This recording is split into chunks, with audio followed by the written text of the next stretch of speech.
Dezenas de milhões de pessoas vão às urnas todos os anos para votar no candidato da sua escolha. Por vezes é a favor de um candidato, outras vezes é um voto contra o outro.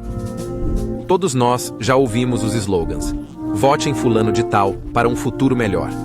É um candidato em que se pode confiar. Basta acreditar. Sim, nós podemos construir melhor. É uma altura de mudança. Podemos fazer melhor. É da natureza humana desejar fazer ouvir a sua voz. E a democracia, de uma forma ou de outra, está enraizada em nós desde tenra idade. Alguns candidatos são eleitos para manter o país fora da guerra, mas muitas vezes acabam em guerra. Quer se trate de um país governado por um rei, um ditador ou um funcionário eleito, os acontecimentos fora do seu controlo definem frequentemente o seu governo. Os Estados Unidos são uma república democrática, onde os cidadãos valorizam a sua voz na escolha dos seus líderes. Em 19 de novembro de 1863, o antigo presidente dos Estados Unidos, Abraham Lincoln, proferiu estas famosas palavras no rescaldo da Batalha da Guerra Civil Americana em Gettysburg, na Pensilvânia. É preferível que estejamos aqui dedicados à grande tarefa que temos pela frente, que destes honrados mortos recebamos uma devoção acrescida à causa pela qual deram a última medida completa de devoção. Que nós aqui decidimos que estes mortos não terão morrido em vão, que esta nação sob Deus terá um novo nascimento de liberdade e que o governo do povo, pelo povo, para o povo, não perecerá da terra. Sim, o governo do povo, pelo povo, para o povo, é considerado um dado adquirido como a forma como o governo deve ser. E embora outras nações possam não usar as mesmas palavras, o governo do povo está no coração de muitos. Mas haverá uma forma melhor? Não só existe uma forma melhor, como essa forma melhor está mesmo ao virar da esquina. Fiquem atentos.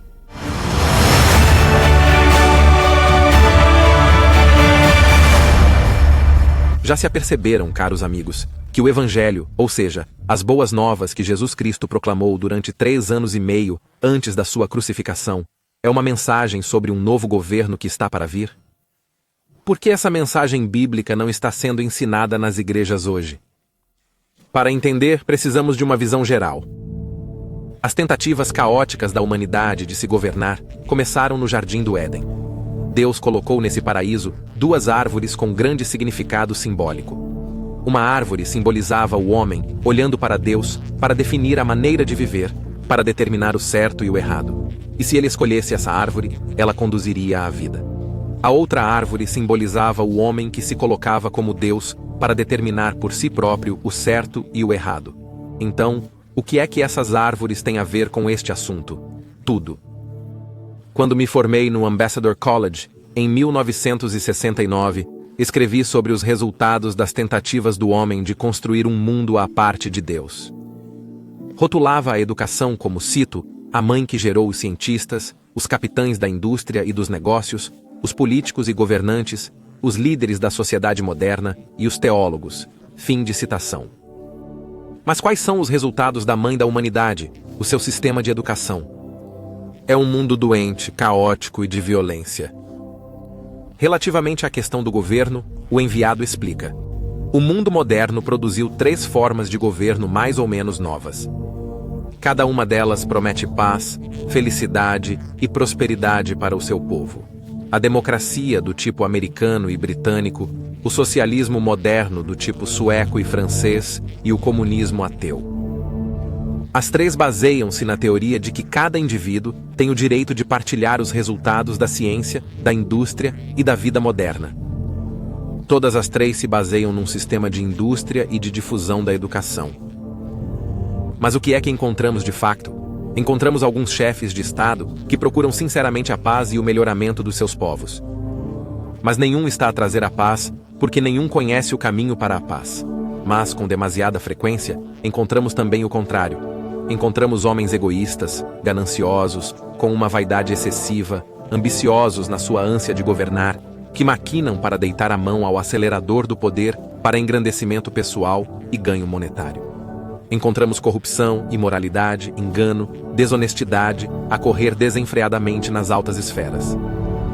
Os governos prometem paz, mas trazem guerras. E não há dúvida de que alguns líderes são melhores do que outros, mas nenhum deles traz verdadeiramente uma solução duradoura para os problemas da humanidade. A solução para os problemas da humanidade nunca pode ser encontrada nos governos do homem. Ela deve ser encontrada na palavra negligenciada de Deus. Adão escolheu a árvore errada e a humanidade tem seguido o seu exemplo desde então. Mas, como lemos no Gênesis, Adão e a sua mulher Eva foram influenciados por um ser espiritual enganador e persuasivo. Não se trata de uma figura mítica. Ele é o Deus deste mundo. Isto surpreende-vos, queridos amigos. Jesus referiu-se a ele como tal 3 vezes na noite em que foi traído. Por exemplo, ele disse em João, capítulo 12, no versículo 31, agora é o julgamento deste mundo. Agora, o dominador deste mundo será expulso. Depois, em João 14, versículo 30, Jesus disse, já não falarei muito convosco, porque vem aí o príncipe deste mundo, e ele nada tem em mim. Apesar de não mencionar Satanás ou o diabo pelo nome, a referência de Jesus é clara. E o apóstolo Paulo também se refere a Satanás como o Deus deste século, em 2 Coríntios, capítulo 4, versículos 3 e 4. Mas mesmo que nosso evangelho seja velado, ele é velado para aqueles que estão perecendo, cujas mentes o Deus deste século cegou, que não creem para que a luz do evangelho da glória de Cristo, que é a imagem de Deus, não brilhe sobre eles.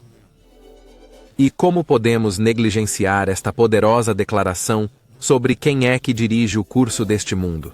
Efésios, 2º capítulo, versículos 1 e 2. E ele vivificou a vós, mortos em ofensas e pecados, nos quais andastes outrora, segundo o curso deste mundo, segundo o príncipe da potestade do ar, o espírito que agora opera nos filhos da desobediência. Sim, é Satanás, o diabo, que dirige o curso do nosso mundo. E isso significa nossa abordagem em relação à ciência, negócios, entretenimento, governo e sim, até mesmo religião e teólogos. E isso inclui o cristianismo professo. Pois como lemos em 2 Coríntios, 11º capítulo e versículo 4. Porque se aquele que vier pregar outro Jesus, que nós não temos pregado, ou se receberdes outro Espírito que não recebestes, ou outro Evangelho que não aceitastes, bem podeis suportar. E caso isso não seja claro o suficiente, Paulo continua nos versículos 14 e 15. E não é de admirar, pois o próprio Satanás se transforma em anjo de luz. Não é, pois, grande coisa que os seus ministros se transformem também em ministros da justiça, cujo fim será conforme as suas obras. Esta compreensão de quem é o Deus deste tempo que dirige o curso deste mundo explica o que vemos à nossa volta. Explica a confusão, o ódio, a degeneração, o egoísmo e a ganância e as guerras sem fim. Mas a Bíblia dá-nos esperança. O Evangelho de Jesus Cristo é muito mais do que a sua morte, o seu enterro e a sua ressurreição. Sim, isso é importante, mas ele veio com uma mensagem de esperança para este mundo conturbado, que vai muito além do que se ouve nos sermões de domingo de manhã. Sejamos honestos conosco próprios. O nosso mundo está num caos, está em apuros. Temos guerras regionais na Europa e no Médio Oriente, qualquer uma das quais pode explodir numa terceira guerra mundial. Poderia continuar a falar das ameaças verdadeiramente existenciais no nosso mundo, mas ouvimos falar muito delas e vemo-las à nossa volta. No entanto, a mensagem que Jesus proclamou foi a de uma boa notícia. Sim, ele falou de algumas notícias muito más, mesmo antes do seu regresso. Disse que as coisas iriam ficar tão más que se não voltasse para acabar com a nossa loucura, toda a carne seria destruída. Aqui está na sua famosa profecia do Monte das Oliveiras, em Mateus, capítulo 24, começando no versículo 21. Porque haverá então grandes tribulações, como nunca houve desde o princípio do mundo até agora. Não, nem jamais haverá. E se aqueles dias não fossem abreviados, nenhuma carne se salvaria. Mas por causa dos eleitos, esses dias serão abreviados. A boa notícia é que ele intervirá para nos salvar de nós próprios. E a mensagem de Jesus centrava-se sobretudo na esperança, na boa nova do seu reino vindouro. A maior parte do seu ministério centrou-se no reino de Deus. Só no final do seu ministério é que falou da sua morte e ressurreição. Já reparaste que a expressão reino de Deus é mencionada 70 vezes no Novo Testamento? E Mateus usa a expressão reino dos céus mais 33 vezes. Há outras referências ao Evangelho do Reino ou simplesmente ao Reino. Será que não devemos dar atenção a algo que é referido mais de 100 vezes por Jesus e pelos apóstolos? Veremos o que Jesus quis dizer com a mensagem do Reino, mas primeiro vamos mostrar o que ele não quis dizer. Como explicado num programa anterior sobre o Evangelho que Jesus Cristo proclamou, eu disse o seguinte: no Sermão da Montanha, considerado o cerne da mensagem de Jesus para a humanidade, encontramos o que chamamos de bem-aventuranças ou belas atitudes. Lemos em Mateus, capítulo 5 e versículo 3. Bem-aventurados os pobres de espírito, porque deles é o reino dos céus. Muitos pensam que isto significa que vamos para o céu. Mas 2 versículos depois, no versículo 5, lemos o seguinte: bem-aventurados os mansos, porque eles herdarão a terra. Isto coloca-nos um problema. Será que os pobres de espírito, versículo 3, vão para o céu, enquanto os mansos, versículo 5, herdam a terra? O que é, o céu ou a terra? A resposta está na questão de saber o que significa a expressão reino dos céus. Mateus utiliza esta expressão na maior parte do tempo. Mas também usa, como vemos no capítulo 6 e no versículo 33, a expressão reino de Deus. Mas buscai primeiro o reino de Deus e a sua justiça, e todas estas coisas vos serão acrescentadas. Também encontramos em Mateus que usa as duas expressões, o reino de Deus e o reino dos céus, indistintamente. Aqui está, no capítulo 19, nos versículos 23 e 24. Então Jesus disse aos seus discípulos: em verdade vos digo que dificilmente um rico entrará no reino dos céus. E ainda vos digo que é mais fácil um camelo passar pelo buraco de uma agulha do que um rico entrar no reino de Deus. É interessante notar que os outros escritores dos evangelhos, Marcos, Lucas e João, nunca, nem uma única vez, usam a expressão reino dos céus. Eles usam consistentemente apenas reino de Deus. E no original grego do qual o Novo Testamento foi traduzido, as palavras céu e Deus são muito diferentes. Elas não podem ser confundidas. Por isso, quando Jesus disse, bem-aventurados os pobres de espírito, porque deles é o reino dos céus, e 2 versículos depois disse, bem-aventurados os mansos, porque eles herdarão a terra. Temos de analisar melhor o significado das expressões reino dos céus e reino de Deus. Qual é a diferença, se é que existe alguma, entre as duas, e que relação é que isso tem com o lugar para onde os salvos vão depois da morte? Deixe-me responder a isso com estas simples perguntas. Será que a expressão reino de Deus significa que o reino está em Deus? Ou será que a expressão mostra a propriedade do reino, o reino de Deus? Sim, é o reino de Deus, não um reino em Deus. Reino dos céus e reino de Deus são intercambiáveis e denotam propriedade, não localização. O reino de Deus é a mensagem mais emocionante já dada. Trata-se de um governo mundial que está para vir.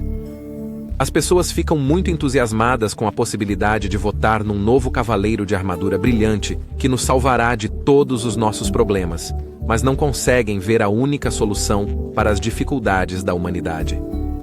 Os cristãos que se dizem cristãos falam de Jesus, celebram o seu nascimento e usam o termo evangelho, mas muito poucos compreendem a mensagem que Jesus proclamou durante 3 anos e meio antes da sua crucificação e ressurreição.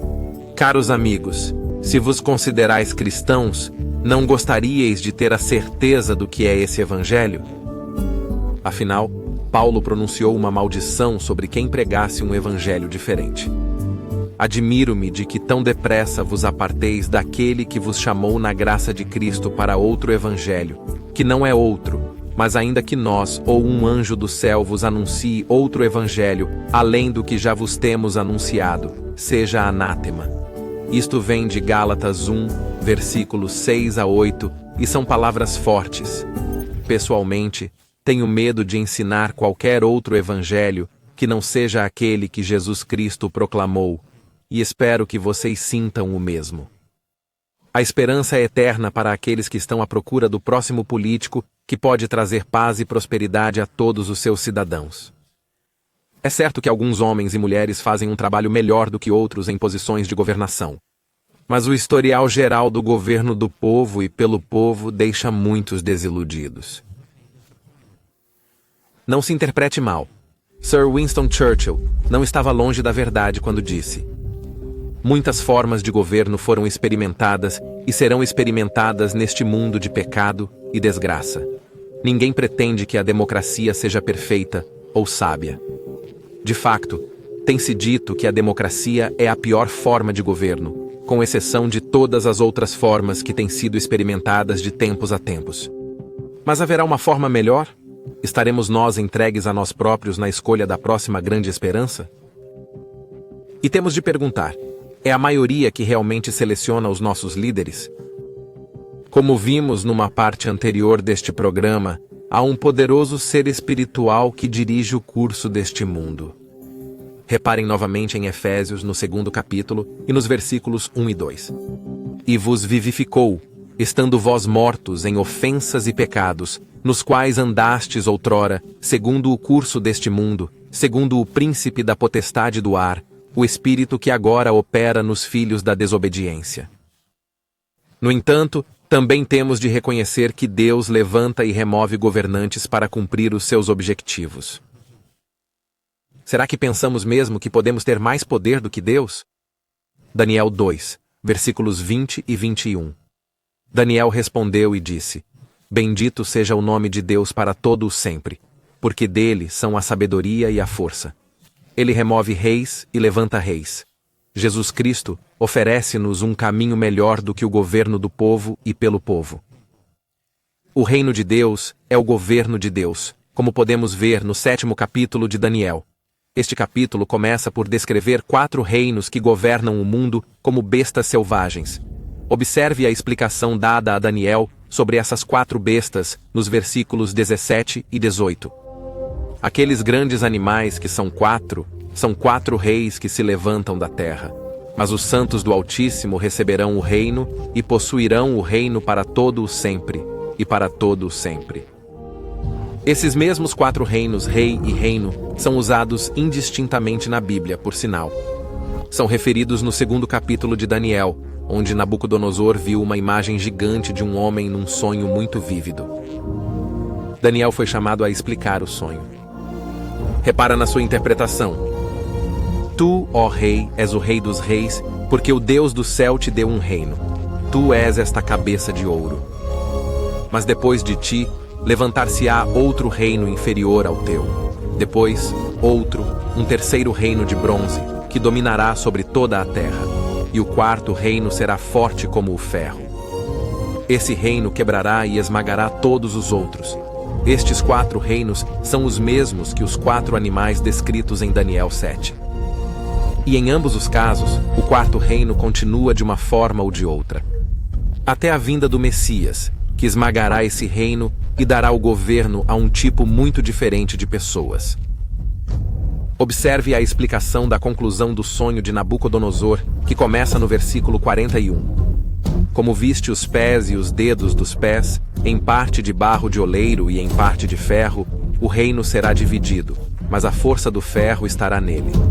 Como viste o ferro misturado com barro de oleiro, assim se misturarão com a semente dos homens, mas não aderirão uns aos outros, assim como o ferro não se mistura com o barro. E, nos dias desses reis, o Deus do céu estabelecerá um reino que nunca será destruído, e o reino não será deixado a outros povos. Ele despedaçará e consumirá todos esses reinos, e permanecerá para sempre. O que é que tudo isto tem a ver consigo?